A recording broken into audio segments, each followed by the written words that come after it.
તો અમદાવાદમાં હોટલ હિલ્લોક પાસે ડિવાઈડર કટ બંધ થવાના મુદ્દે ચાંદખેડા પોલીસ સ્ટેશનમાં 6 લોકો વિરુદ્ધ ફરિયાદ નોંધાઈ છે. લોકોને ઉશ્કેરવા સરકારી મિલકતને નુકસાન પહોંચાડવા મામલે ગુનો નોંધાયો છે. ચાંદખેડા પોલીસ ખુદ ફરિયાદી બનીને દાખલ કર્યો છે ગુનો. ડિવાઈડર કટ શરૂ કરાવવા આંદોલન માટે બન્યું હતું વોટ્સએપ ગ્રુપ. વોટ્સએપ ગ્રુપના એડમિન અને મેસેજ કરનારા લોકો વિરુદ્ધ ફરિયાદ થઈ છે.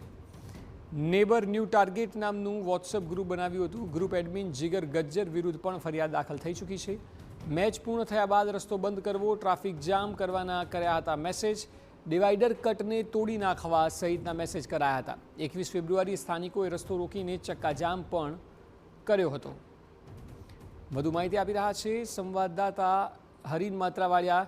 હરીન, શરૂઆતમાં સામાન્ય વિરોધ લાગી રહ્યો હતો, પરંતુ હવે ખૂબ જ સુનિયોજિત રીતે આ વિરોધ થયો હોય અને સરકારી સંપત્તિને નુકસાન કરવા સુધીના મેસેજ થયા છે. આપ જણાવો, આખો મામલો હવે ક્યાં વળાંક લઈ રહ્યો છે?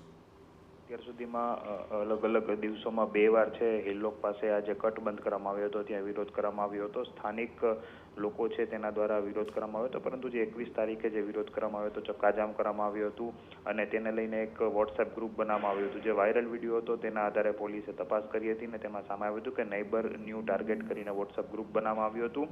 ગ્રુપ એડમિન છે જીગર ગજ્જર, તેમના વિરુદ્ધ ફરિયાદ નોંધાઈ છે. આ ઉપરાંત વિરાજ મેવાડા, ગુંજનભાઈ, કિશન કણસાગરા, ચિંતન જોશી, રાહુલ પટેલ અને મોહમ્મદ ગઢવી કે જેઓએ આ ગ્રુપમાં મેસેજ કર્યા હતા અલગ અલગ, તેને લઈને પણ છે હવે વિરોધ નોંધાયા છે. જે આ તમામ લોકો સોસાયટીની બાજુમાં રહે છે ને કટ ત્યાંથી આવતો હોવાથી તે ખુલે તો તેમને તેમની સોસાયટીમાં આવવા જવા માટે સરળતા રહે છે ને તેને જ લઈને તેઓ આ મુહિમ છે ચલાવી રહ્યા હતા અને ચક્કાજામ કરવા, મેચ પૂર્ણ થયા બાદ રસ્તો બંધ કરવો, ટ્રાફિક જામ કરવો, કટને તોડી નાખવા સહિતના મેસેજો કરવામાં આવ્યા હતા અને 100 થી 150 લોકો જે 3 દિવસ પહેલા એકઠા થયા હતા તેઓ આ ગ્રુપને કારણે થયા હોવાનું સામે આવ્યું હતું, જેથી પોલીસ ખુદ ફરિયાદી બની છે અને અત્યારે 7 લોકો વિરુદ્ધ ફરિયાદ નોંધી છે.